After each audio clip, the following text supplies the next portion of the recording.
हाँ जी भाई साहब, क्या हाल है? Welcome to KCI. Welcome to the world of science. विज्ञान की दुनिया में आपका स्वागत है। आज शिक्षक दिवस के अवसर पर मैं आपको कुछ ऐसी चीजों के बारे में बताने जा रहा हूँ।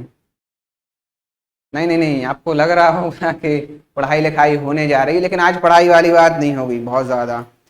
आज मैं आपको विज्ञान की दुनिया में, विज्ञान के समंदर में, साइंस के समंदर में ऐसी डुबकियां लगवाऊंगा कि आपको मज़ा आ जाएगा। इतना मज़ा आएगा, इतना मज़ा आएगा, इतना मज़ा आएगा कि क्या बताएं कितना मज़ा आएगा। वो मुझे कि आपको खुद पता चलेगा। ठीक है, तो सबसे पहले तो happy teachers day to you all everybody. ठीक है, अब 5 लेक्चर अपन खत्म कर चुके थे। ठीक है, आज 6वें लेक्चर की तरफ अपन बढ़ते हैं। बढ़े आगे। पिछले 5 लेक्चर्स आपने अच्छे तरीके से पढ़े होंगे और उनके बारे में सब कुछ आपको क्लियर हो गया, ऐसी मुझे आपसे उम्मीद है। ऐसा मैंने मान लिया, कल्पना कर ली मैंने। ठीक है, इट्स माई इमेजिनेशन। ठीक है, मेरी कल्पना है। हाँ जी, तो अब जो अगला सेगमेंट देखने वाले हैं, जिसके बारे में हम आपको बताने वाले हैं, आप जानने वाले हैं बहुत ही गहराई से, उसका नाम है ईसोफेगस, यानी कि फूड पाइप, अर्थात आधार नली, या फिर आधार नहीं, आहार नली, है ना। जिससे आप खाना खाते हैं तो अंदर जाता है ना, मुंह के बाद शुरू होता है और आपके पेट के पहले तक, उसको कहते हैं ईसोफेगस, यानी कि फूड पाइप। होता क्या है भाई साहब, देख लो, है ना। देखो क्या होता है ईसोफेगस, यानी कि फूड पाइप, यानी कि आहार नली या फिर आहार नाल। ठीक है ना। अब ये बताओ, इसके बारे में जानते क्या क्या हो? क्या लिखा है? Esophagus is a thin, long, simple, uniform tube which runs down and pierces the diaphragm and finally opens into the stomach. ठीक है, बस इतना ही होता है। गुरुजी एक्सप्लेन तो कर दो, समझा तो दो अपने तरीके से, है ना। ये तो लिखा हुआ होता है, तमाम लोग बताते हैं, जो नहीं बताते हैं उस गहराई में लेके चलते हैं आपको, है ना, विस्तार से। देखो क्या लिखा है, ईसोफेगस इज अ थिन, यानी कि आपका जो ईसोफेगस फूड पाइप है कैसा है, इज अ थिन यानी कि पतला, लॉन्ग यानी कि लंबा, सिंपल यूनिफॉर्म ट्यूब यानी कि पतला लंबा एक यूनिफॉर्म समान ट्यूब यानी कि एक पाइप की तरह होता है। ठीक है, विच रन्स डाउनवर्ड, जो कहां की तरफ जाता है, डाउनवर्ड्स यानी कि नीचे की तरफ जाता है, and pierce the diaphragm. Pierce का मतलब क्या होता है, छेद करते हुए जाना डायफ्राम में। डायफ्राम होता क्या है आपका, उसके लिए आपको मैं थोड़ा सा रेस्पिरेटरी सिस्टम में लेके चलूंगा। आपकी जो श्वास नली होती है ना, सांस लेते हैं जहां से, है ना, उस चैप्टर के बारे में आप पढ़ते हैं तो वहां पे आता है एक शब्द, क्या, डायफ्राम। ठीक है, डायफ्राम होता क्या है, ये ले आपका माउथ हो गया। ठीक है, आपका ईसोफेगस से फूड पाइप ऐसे जा रहा है। ठीक है, अब ईसोफेगस होता क्या है कि नीचे जाने के साथ साथ आपका डायफ्राम जो होता है ना, ऐसा एक स्ट्रक्चर होता है, ऐसा। ठीक है, ऐसा एक स्ट्रक्चर, स्लिट लाइक स्ट्रक्चर होता है। अब ये रहेगा अगर, तो ये आपका ये पाइप नीचे तो जा नहीं पाएगा, कैसे जा पाएगा, क्योंकि ये रुकावट है। तो उसके लिए डायफ्राम क्या करता है, इसमें छेद करते हुए जाता है। इसमें कैसा जाता है आपका डायफ्राम, छेद करते हुए जाता है। यानी कि आपका अगर डायफ्राम ऐसे यहां से ये बढ़ गया, उसके बाद आपका ये स्टोमक हो गया। ठीक है, ये है आपका क्या, स्टोमक। ये आपका क्या है, स्टोमक, यानी कि पेट हो गया। ठीक है, ये जो है यहां पे क्या कर देता है डायफ्राम, आपका छेद करते हुए जाता है आपका डायफ्राम। ठीक है, यानी कि आपका जो डायफ्राम है, यानी सॉरी फूड पाइप है, ईसोफेगस है, वो डायफ्राम में छेद करते हुए जाता है। ठीक है, उसी को क्या बोल रहे हैं, ऐसा ईसोफेगस इज थिन, पतला, लॉन्ग, लंबा, simple, uniform tube which runs downwards and fires the diaphragm and fires the diaphragm। fires का मतलब ही क्या होता है, छेद करना। आपने अभी जो गर्मियां निकली हैं, फ्रूटी पी होगी 10 रुपए वाली, माजा आती है 10 रुपए वाली, ज्यादा महंगी नहीं, बोतल वाली नहीं, 10 रुपए वाली। ठीक है, 10 रुपए वाली पियोगे तो ये विज्ञान की चीजें आसानी से समझ में आएंगी। अब कैसे, मैं आपको बता देता हूं। आपने जो 10 रुपए वाली फ्रूटी या माजा ली ना, वो डिब्बे वाली छोटी सी, उसमें जहां से आप उसको छेद करते हैं ना, जहां से वो पाइप सटक डालते हैं ना, उस पे आप नीचे किनारे पे देखेंगे तो उसमें लिखा होगा पायर्स, PIERCE। पायर्स का मतलब क्या होता है कि वो कहता है कि यहां पे उस सटक डालो, यहां पे छेद करो, तो वहीं से ये शब्द आया है, कौन सा, पायर्स का। और भाई साहब, अगर आप गांव के रहने वाले हैं तो आपने अपने आस पड़ोस की लड़कियों को देखा होगा, बहुत ध्यान से देखा होगा। और क्यों, क्योंकि वो उनकी नाक में देखेंगे आप, नोस में नाक छिदी हुई होती है, कान छिदे हुए होते हैं, है ना। कुछ कुछ तो लड़कों के भी छिदे हुए होते हैं, मेरे भी हैं। ठीक है, एक ही है। ठीक है, तो क्या होता है, नाक छिदना, कान छिदना। अगर आप गांव में हैं तो शहर की लड़कियां थोड़ा सा नाक वाक नहीं छिदवाती हैं, जो ज्यादा मॉडर्नाइज हो जाती हैं, वो क्या छिदवाती है, मैं 2 सेकंड बाद अभी बता रहा हूं। ठीक है, अभी यहां पे बात कर लो।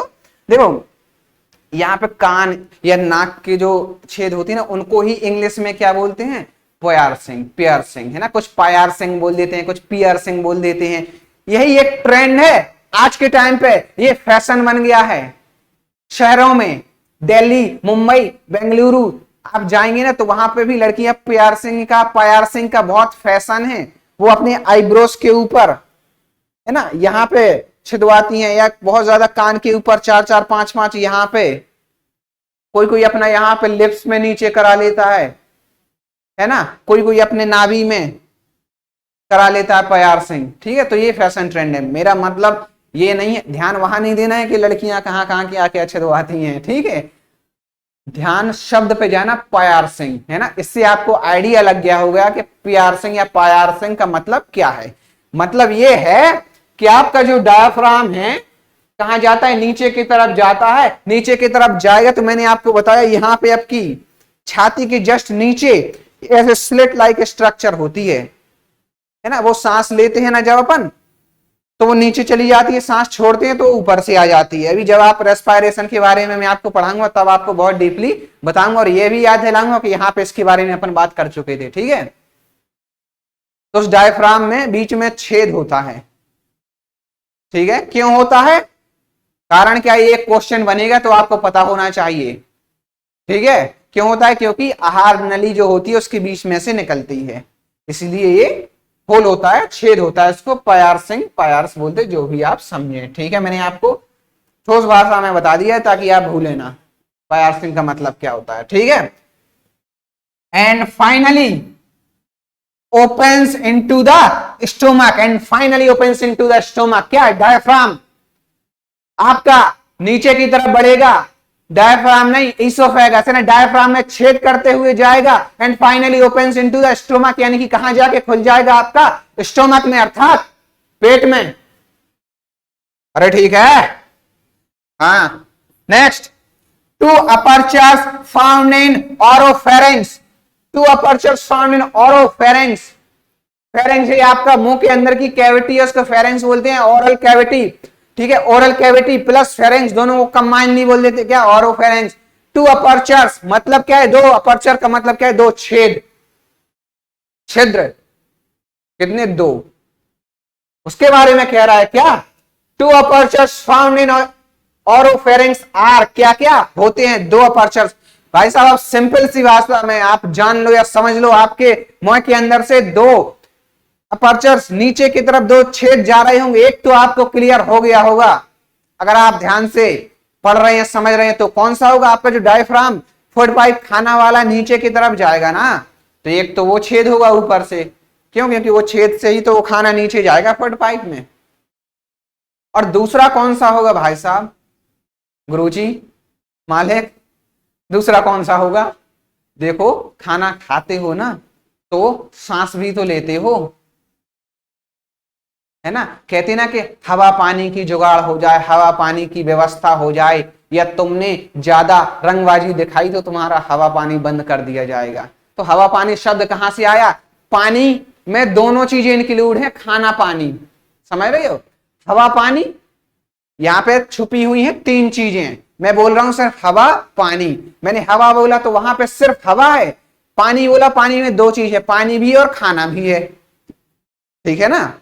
तो जिस नली से आपका खाना जाएगा पानी भी उसी नली से जाएगा, लेकिन जिस नली से आपकी हवा जाएगी, सांस लेते हैं, अंदर सांस लेते हैं, वहां से खाना पानी नहीं जाएगा। दोनों ही नलियां, दोनों ही छेद अलग अलग हैं, ठीक है ना।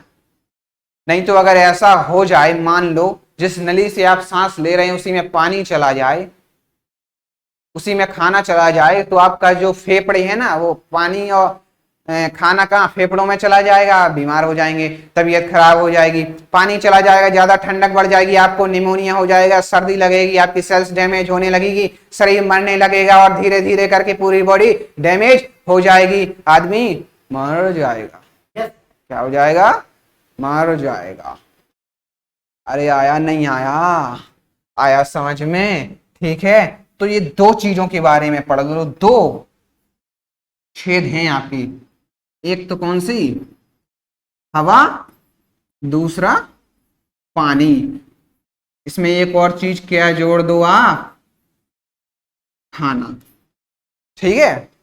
अब मैंने ध्यान से सुना, हवा पानी बोला है, मैंने पानी हवा नहीं बोला। जैसे मैंने हवा पानी बोला वैसे मैं पानी हवा भी बोल सकता, लेकिन नहीं बोला। मास्टर दिमाग तो रखता होगा कुछ, इसीलिए नहीं बोला। मैंने इसीलिए नहीं बोला क्योंकि आपका जो हवा का जो पाइप है ना, पहले इसीलिए बोला है क्योंकि पहले आगे की तरफ यही होता है, इसीलिए मैंने उसको आगे बोला। पीछे वाला जो पाइप होता है वो होता है पानी का, यानी कि खाना का, इसीलिए उसको पीछे बोला, ठीक है। जान लो, समझ लो कैसे। आपके दो पाइप के बारे में मैंने बात की है, ठीक है। मैं आपको बेहतर तरीके से समझा दूं, दो पाइप ठीक अगल बगल से ऐसे जा रहे होंगे, ठीक है। आपकी तरफ ये है, मान लो जिसमें ये काला वाला आपको मार्कर दिखाई दे रहा है, ये आगे का पाइप है। थोड़ा ऊपर नीचे कर लेते हैं ताकि आपको समझ में आए, ठीक है। ऐसे ये वाला आगे का है, इसमें से आपकी क्या जाएगी, हवा जाएगी, इसमें से आपका क्या जाएगा, खाना और पानी जाएगा। आगे की तरफ कौन सा होगा, हवा वाला, पानी वाला पीछे होगा, ठीक है। हवा वाला कैसा होगा, आगे होगा। अब देख लो क्या ठीक वही चीजें लिखी हुई हैं, देख लो। वेंट्रल और lower aperture is called glottis. क्या, वेंट्रल। अपने शरीर में या किसी के भी शरीर में दो सरफेस, दो बेस पे बात की जाती है, एक वेंट्रल सरफेस और एक डॉर्सल सरफेस, ठीक है। मैं ठीक ऐसे खड़ा हूं, मेरा आगे की तरफ ये जो खूबसूरत चेहरा आप देख पा रहे होंगे, ये वेंट्रल डायरेक्शन में है, ठीक है। यानी कि मेरा ये चेस्ट है ना, आगे का ये पूरा आगे का हिस्सा, इसको क्या बोल रहे हैं, वेंट्रल बोलते हैं, ठीक है। ये पीछे वाला हिस्सा है ना, जो मेरी पीठ आप नहीं देख पा रहे हैं, ठीक है। अगर मैं पीछे की तरफ ऐसे मुड़ जाऊं तो आप देख पाएंगे उसको, उसको कहते हैं क्या, डॉर्सल साइड, है ना, DORSAL, डॉर्सल साइड, ठीक है।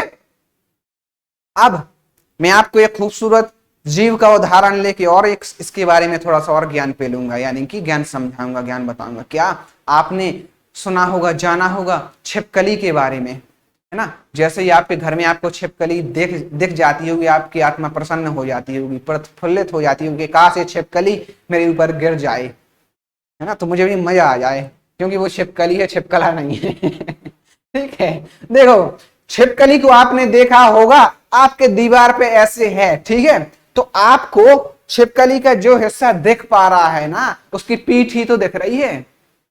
वो कैसा सरफेस है उसका? डोर्सल सरफेस है, ठीक है। जो उसकी दीवार की तरफ हिस्सा छिपकली का चिपका हुआ है, वो है उसका कैसा? Ventral surface. अब आपको इस एक एग्जांपल से डोर्सल और वेंट्रल समझ में आ गया होगा, ठीक है। डोर्सल और वेंट्रल पे और ज्ञान चाहिए अगर आपको, तो आप छिपकली का छोड़ो, फिर आप कछुआ मान लो, कछुए के बारे में जान लो। कछुआ जैसे चलता है ना, तो जो हिस्सा उसका जमीन में रगड़ते हुए चलता है वो है उसका क्या? Ventral surface. जो हिस्सा ऊपर की तरफ रहता है, जिसपे आप कभी कभी लाठी भी बजा देते हैं या पत्थर वत्थर मार देते हैं, जिससे उसको कोई असर नहीं होता है, वो इसका कैसा है? डोर्सल सरफेस, है ना। जमीन की तरफ जो हिस्सा रगड़ता है उसको वेंट्रल, और जो हिस्सा आपका ऊपर की तरफ दिखता है वो है डोर्सल, ठीक है। डोर्सल और वेंट्रल, मैंने दो चीजें आपको क्लियर कर दी, आपको समझ में आ गया होगा, ठीक है ना। हाँ भाई साहब, थोड़ा सा रंग में बदलाव किया जाए, जिंदगी में रंग भर दिए जाए, है ना। देखो, two apertures found in oropharynx are ventral aperture, यानी कि lower aperture is called glottis, है ना। विच इज, इसको बोलते क्या है? इसको ग्लोटिस बोलते हैं, ठीक है ना। Which is related to larynx, है ना। आपको यहां पे एक शब्द आया लैरिंग्स। लैरिंग्स का मतलब पता क्या होता है? Sound box. साउंड बॉक्स यानी कि साउंड बॉक्स से आपको क्लियर हो गया होगा, ध्वनि का डिब्बा, है ना। यानी कि आपका जिस जगह से आपकी आवाज निकलती है, जिस जगह से आप बोलते हैं, उसको बोलते हैं क्या? लैरिंग्स बोलते हैं। उसको क्या बोलते हैं? लैरिंग्स, ठीक है। दूसरा नाम है उसका साउंड बॉक्स भी बोलते हैं लैरिंग्स को, ठीक है। उस हिस्से को, उस अपर्चर को बोलते कि अपन glottis, which is related to larynx, it is guarded by epiglottis, ठीक है। अब भाई साहब ये बताओ, मैंने आपको ये बताया कि आपका जो वेंट्रल का यानी कि आगे तरफ का पाइप है वो हवा वाला है ना, और पीछे है पानी वाला यानी कि खाना वाला। मैंने खाना खाया, अब खाने को थोड़ी पता है कि उसको हवा वाले में जाना है कि पानी वाले में, उसको आगे वाले छेद में जाना है कि पीछे वाले छेद में, है ना। वो तो गया, पता थोड़ी चलेगा किस जगह जाना है, ठीक है ना। तो अगर किसी भी एक छेद को अपन बंद कर दें, तो ऑब्वियसली खाना वहीं जाएगा जो छेद खुला होगा, समझ रहे हो। तो भगवान जी ने पहले ऐसा कुछ नहीं किया। जब ऐसी समस्याएं आने लगी, मेरे बच्चे स्टूडेंट्स परेशान होने लगे, तो ऊपर वाले से मैंने कहा, हे प्रभु, कुछ ऐसी व्यवस्था करो कि अपन जो खाना खाएं तो वो सीधे उस पाइप में जाए जिसमें जाना चाहिए, हवा वाले में ना जाए, समझ रहे हो ना। तो ऊपर वाले ने कहा, यार तुम बड़ी मेहनत से पढ़ाते हो, बहुत मजेदार पढ़ाते हो, चलो मैं तुम्हारी बात मान लेता हूं। तो उन्होंने क्या किया, इस वेंट्रल पाइप आने वाले पाइप के ऊपर एक ढक्कन लगा दिया। क्या कह रहे, ठीक है तुम जाओ, मैं ऐसे एक ढक्कन की व्यवस्था करता हूं कि जैसे ही आप खाना खाओ ना, तो ये पाइप खुला, ये ढक्कन आपका ऐसे ढक जाए, तो ये आपका अपर्चर पाइप छेद बंद हो जाए, ताकि ऑटोमेटिकली जो खाना हुए पीछे वाले छेद में जाए। मैंने कहा, हे प्रभु धन्य हो। मैंने उनको धन्यवाद कहा, मैं सीधे फिर अपनी इस दुनिया में आया, मैंने आपको ज्ञान देना शुरू किया। फिर उसके बारे में अभी थोड़े दिन पहले की बात है। तो देखो क्या कहने का मतलब है मेरा, आपका जो आगे वाला हिस्सा है, आगे वाला जो पाइप है, उसके ऊपर वाले छेद को आप बोलते हैं ग्लोटिस, ठीक है। मैं आपको यहां ले चलूं, ठीक है। ये मान लो आपका पाइप हो गया, ठीक है। ये छेद हो गया आपका ऊपर वाले, इसको क्या बोल रहे हैं? ग्लोटिस, GLOTTIS, ग्लोटिस, ठीक है। तो मैंने जैसा कि आपको बताया, मैंने कहा ऊपर वाले भगवान जी ये एक ढक्कन बना दिया, ये एक ढक्कन आपको दिखाई दे रहा होगा, ठीक है। जब खाना यहां से आया तो ये ढक्कन है यहाँ पे, इसके ऊपर हो गया, बंद हो गया, तो ऑटोमेटिकली खाना क्या है, ये जो मान लो दूसरा पाइप है उसमें चला जाएगा, है ना। अब ये जो ढक्कन से ये बंद हो गया ना, इसको क्या बोल रहे थे अपन, ग्लोटिस। अब इस ढक्कन को क्या बोला, ग्लोटिस के ऊपर है ना, तो इसको बोल रहे हैं एपीग्लोटिस। क्या बोल रहे हैं इस ढक्कन को, एपी, EPIGLOTTIS, एपीग्लोटिस। क्या बोल रहे हैं इस ढक्कन को, एपीग्लोटिस। बहुत मुलायम सॉफ्ट होता है, कार्टिलेज का बना होता है, ठीक है। ये आपको समझ में आ गया ना, ये ढक्कन ऐसे ऊपर की तरफ यहाँ पे रख जाएगा तो ये बंद हो जाएगा, फिर खाना जो भी आप खाएंगे ऑटोमेटिकली इस पाइप में जाएगा, ठीक है। देख लो अब, वेंट्रल और lower aperture is called glottis, ठीक है भाई साहब, कौन सी बड़ी बात है, ये तो गुरुजी बता चुके, ठीक है, ठीक है। Glottis which is related to larynx, यानी कि जो किससे संबंधित है, आपका लेरिंग्स। अच्छा, लेरिंग्स अभी थोड़ी देर पहले क्या बताया था आपने, लेरिंग्स, लेरिंग्स मतलब साउंड बॉक्स। अच्छा, मतलब जिससे अपन बोलते हैं, बात करते हैं, साउंड प्रोड्यूस करते हैं, उसको लेरिंग्स बोलते हैं, ठीक है। किससे रिलेटेड है, ग्लोटिस से। अच्छा, ठीक है सर, आगे बढ़ो, ठीक है। It is guarded.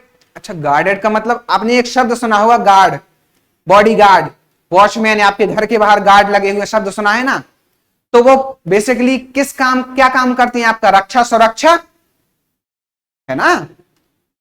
इंग्लिश में एक सेंटेंस बोलेंगे, we have a 2 BHK home which is guarded by a man named Ramesh, यानी कि मेरा एक घर है बहुत बड़ा 2 BHK का, जिसमें एक गार्ड रहता है रमेश नाम का। तो गार्ड का मतलब क्या है, आपका रक्षा सुरक्षा।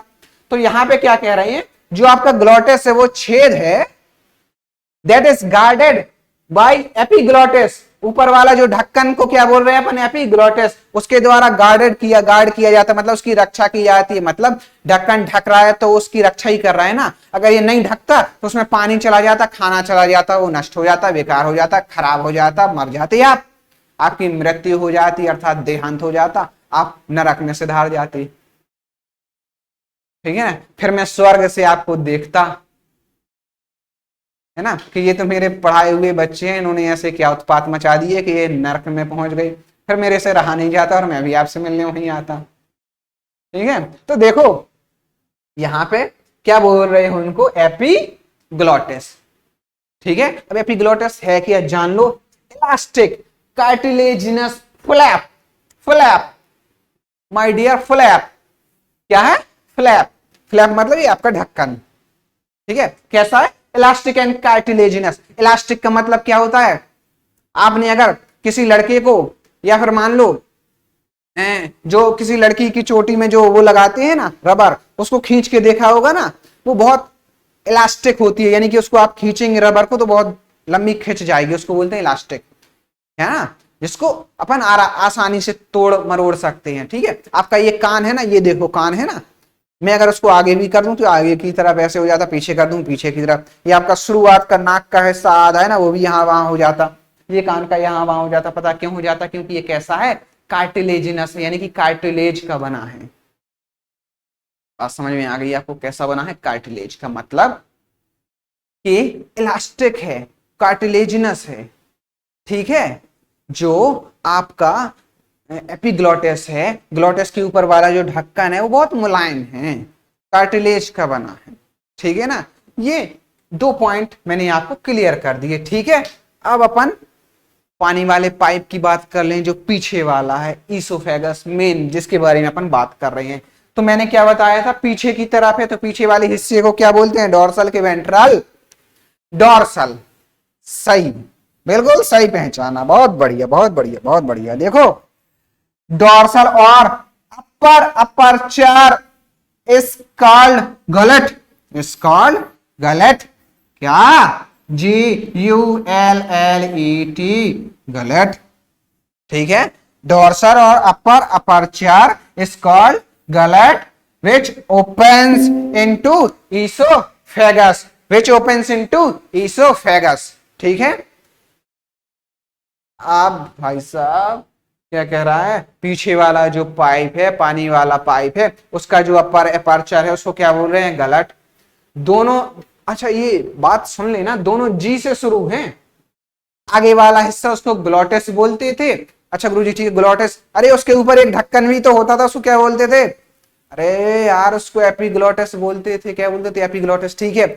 अच्छा ये आगे वाला हो गया। आपने बताया था एक पीछे वाला पाइप भी होता है, हाँ, जिसमें खाना जाता है, बिल्कुल ठीक है, उसको खाना जाता है, उसको क्या बोलते हैं, तुम बताओ मैं क्यों बताऊं, अच्छा अच्छा हमें बताना, अच्छा अच्छा, तो सर उसको बोलते हैं गलट, GULLAT, गलट, GULLET, ठीक है।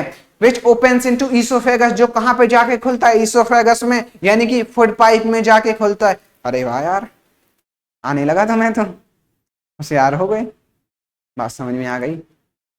देखो यहाँ पे क्या बोलते हैं उसको, गलत बोलते हैं। विच ओपन्स इनटू ईसोफेगस, कहां पे खुलेगा, जाके ईसोफेगस में खुलेगा। मैंने आपको दोनों ही चीजों के, दोनों अपर्चर के बारे में बता दिया है। दो छेद जो आपके मुख के अंदर की तरफ खुलते हैं, ठीक है, नीचे की तरफ दो छेद खुलते हैं। अब यहाँ मुंह के अंदर के छेद के ही अगर बात चल रही है मेन पोर्स की, तो और बात कर लो भाई साहब। गुरुजी नीचे की तरफ दो खुल रहे हैं, तो थोड़ा सा एक ऐसा लॉजिक दे दो ताकि चीजों को अपन बैलेंस कर दे। अच्छा बैलेंस, अब इसमें क्या यार लॉजिक दे दें, जो होता है तो होता नहीं, गुरुजी ढूंढो ढूंढो कुछ तो होगा। दो नीचे की तरफ छेद जा रहे हैं तो दो ऊपर की तरफ, जवाब दो नीचे दो ऊपर, बैलेंस कर दो। अरे यार अच्छा ठीक है, बैलेंस करना है, ठीक है। देखो नीचे की तरफ जा रहे हैं, दो ऊपर की तरफ भी छेद होते हैं आपके, नेसोफेरेंक्स, जहां पे आपके नेजल पोर्स होते हैं। आप जो सांस लेते हैं ना अंदर की तरफ, अंदर की तरफ ये नाक आपकी नीचे हार्ड पैलेट के ठीक पीछे सॉफ्ट पैलेट में जाके दोनों छेद जाके खुलते हैं। भाई यहां से तो सांस लिया आपने, अंदर गई, फिर वो छेद अंदर की तरफ भी तो खुल रहे होंगे, है ना।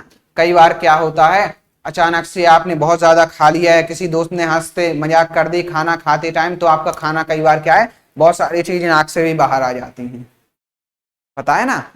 अभी एक आपने कभी सोचा है वो क्यों होता है, पता क्यों होता है, क्योंकि खाना इसलिए आ जाता है क्योंकि भाई साहब नीचे की तरफ का जो छेद है हवा वाला, उसमें तो आपका वो ढक्कन है, फ्लैप है, ऊपर वाले में थोड़ी है कुछ।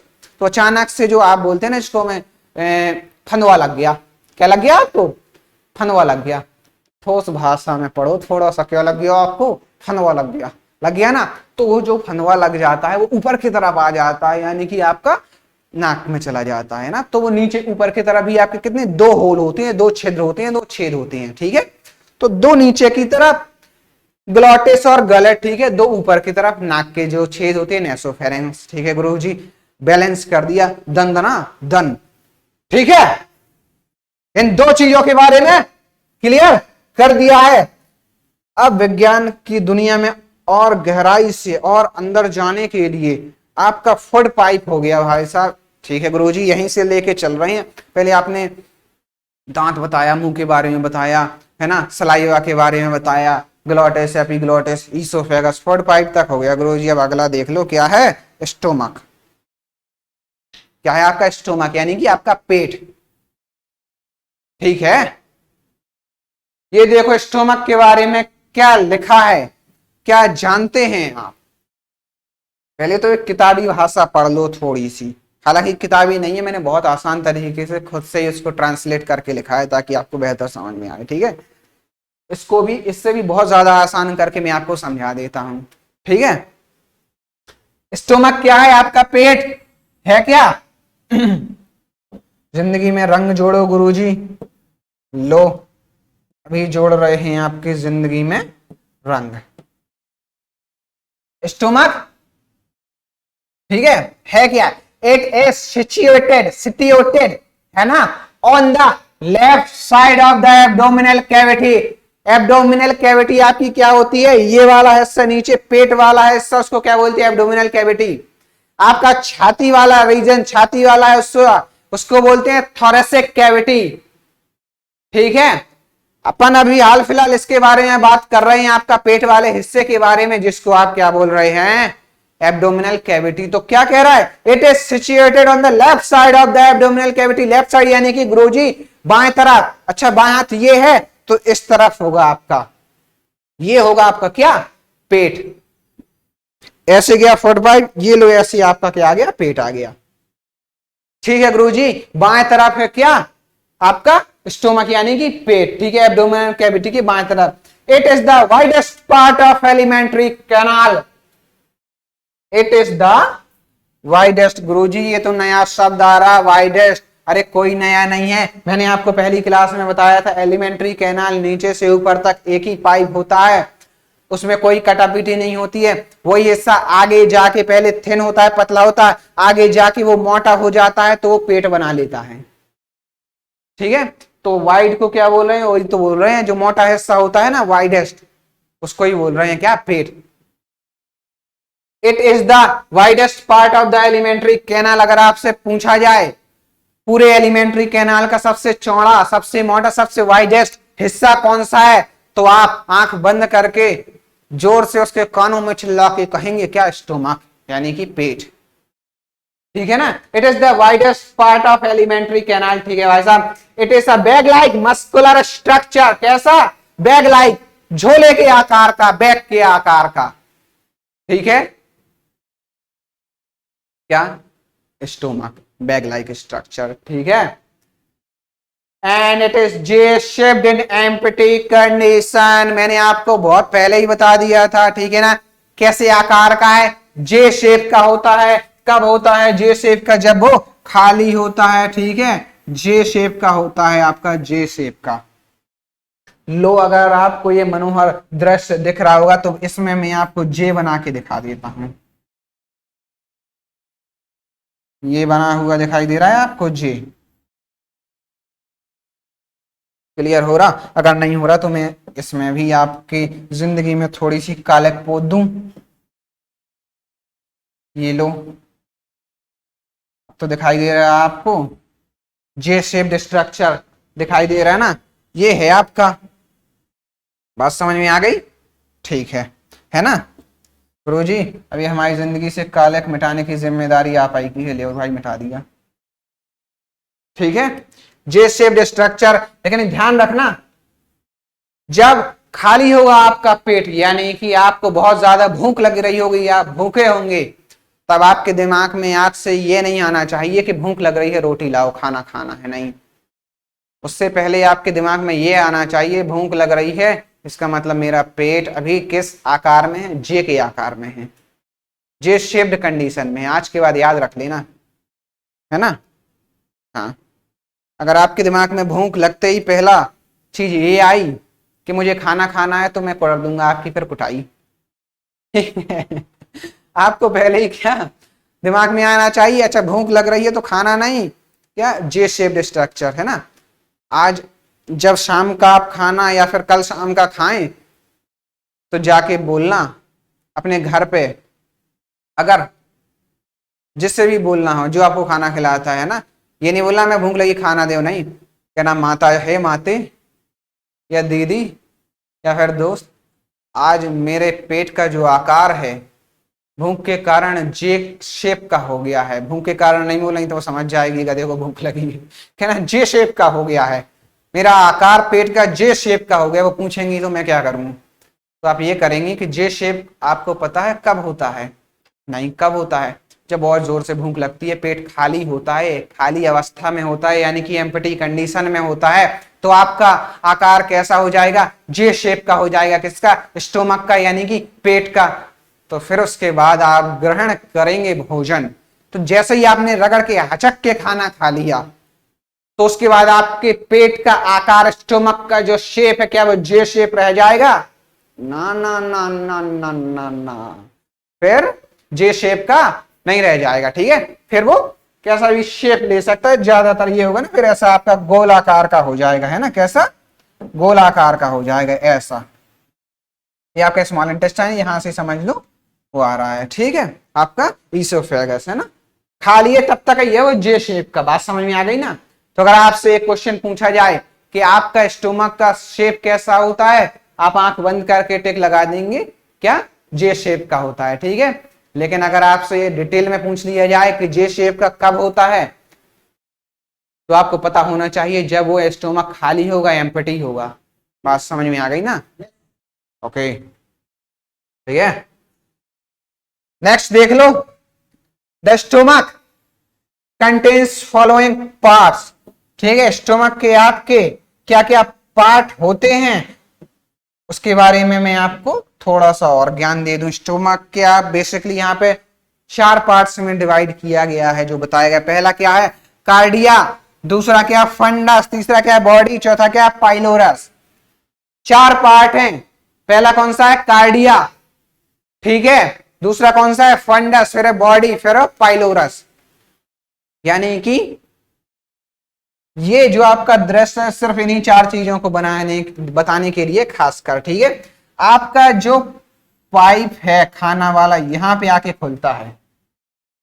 बात समझ में आ रही ना? यहां पे आके आपके खाने वाला जो पाइप खुलता है, ठीक है,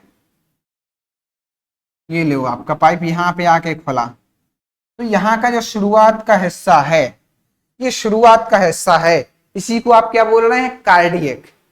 कार्डियक पार्ट ऑफ स्टोमक, शुरुआत का हिस्सा जहां पे आपका पाइप आके खुलता है, ठीक है।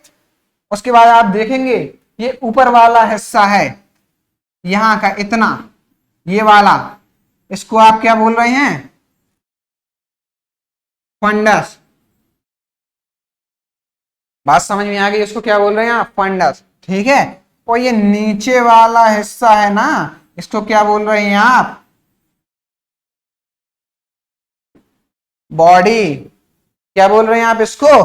बॉडी। तो ये जो नीचे वाला, सबसे नीचे वाला पार्ट है, ये वाला पार्ट, ये लो, इसको क्या बोल रहे हैं आप? Pyloric part. क्या बोल रहे हैं? पाइलोरिक या फिर पाइलोरस। PYLORUS।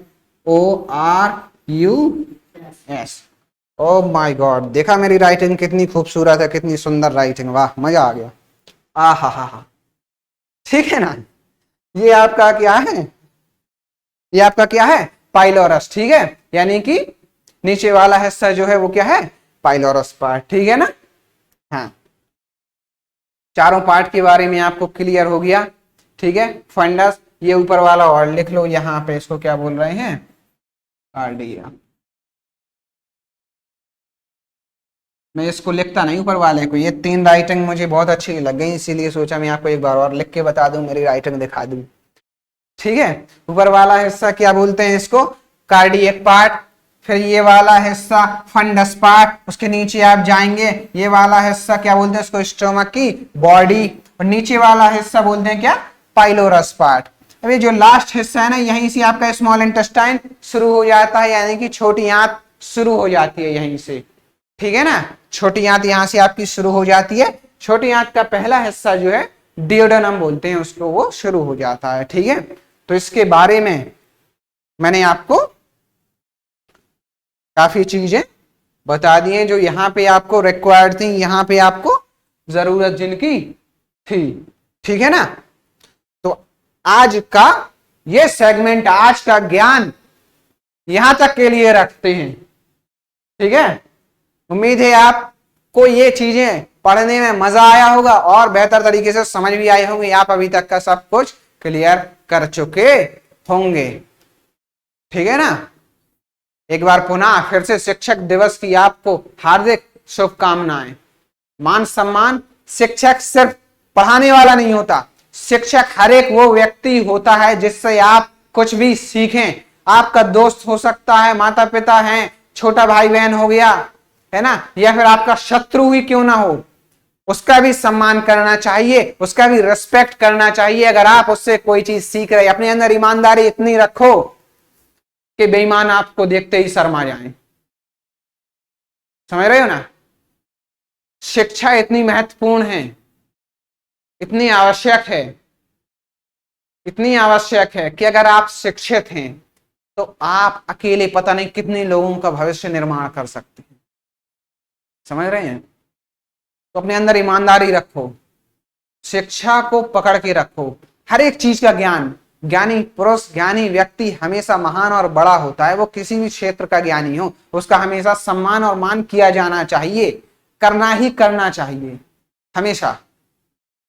इसीलिए जरूरी नहीं है आप अपने शिक्षकों के पास हो, उनसे जाके मिलें और उनको इस शिक्षक दिवस की शुभकामनाएं दें, कोई जरूरत नहीं है।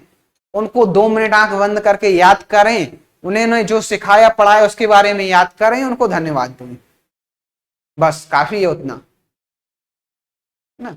जो भी व्यक्ति, आप कुछ भी बनेंगे ना, शिक्षक के मार्गदर्शन से ही बनेंगे, ठीक है ना। कुछ चीजों की अहमियत आपको हमेशा पता होनी चाहिए, कुछ चीजों को पकड़ के हमेशा चलना चाहिए। जिंदगी में कितने भी आगे बढ़ जाओ आप, माता पिता गुरुओं का साथ छोड़ दोगे ना, हवा में लहरा जाओगे, हवा में उड़ जाओगे, पता नहीं चलेगा कहाँ गए हो। वहां से गिरोगे ना, संभालने वाला कोई नहीं होगा तो जान निकल जाएगी, समझ रहे हो ना। व्यक्ति या फिर वृक्ष कितना भी बड़ा हो जाए, बड़े से बड़ा पेड़ यूकालिप्टस का मान लो, है ना, सपेता का, लिप्टस का कितना लंबा होता है। विशाल बरगद का पेड़ कितना भी बड़ा हो जाए, जिस दिन उसको इतना अहंकार आ गया कि उसको अपने शिक्षकों की अर्थात अपने जड़ों की आवश्यकता नहीं है, वो खड़ा रहेगा नहीं। आपके जड़ों का काम करते हैं आपके माता पिता और आपके शिक्षक, ठीक है ना।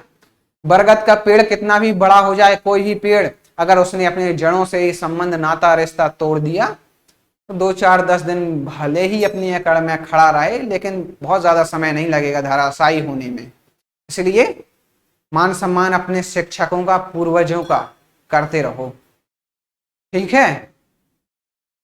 बहुत बहुत धन्यवाद। तब तक ऐश करो, मौज करो, मस्ती करो, पढ़ो, पढ़ाते रहो, ठीक है। जिस तरीके की आप जिस जगह में, जिस समाज में रहते हैं ना, वहां एक नीति अपना लेनी चाहिए हर एक व्यक्ति को, और आपको तो करना ही करना है। ईच वन टीच वन, मतलब क्या होता है, आप एक व्यक्ति को जरूर पढ़ाएं, एक व्यक्ति को जरूर शिक्षा दें, शिक्षित करें। धीरे धीरे करके चेन बन जाएगी, आपका सोसाइटी, आपका समाज आगे प्रगति के मार्ग पे बढ़ता जाएगा, बढ़ता जाएगा, बढ़ता जाएगा और बढ़ता जाएगा, ठीक है ना। यहां खत्म करते हैं। That's all for today guys, thank you so much. जय भवानी।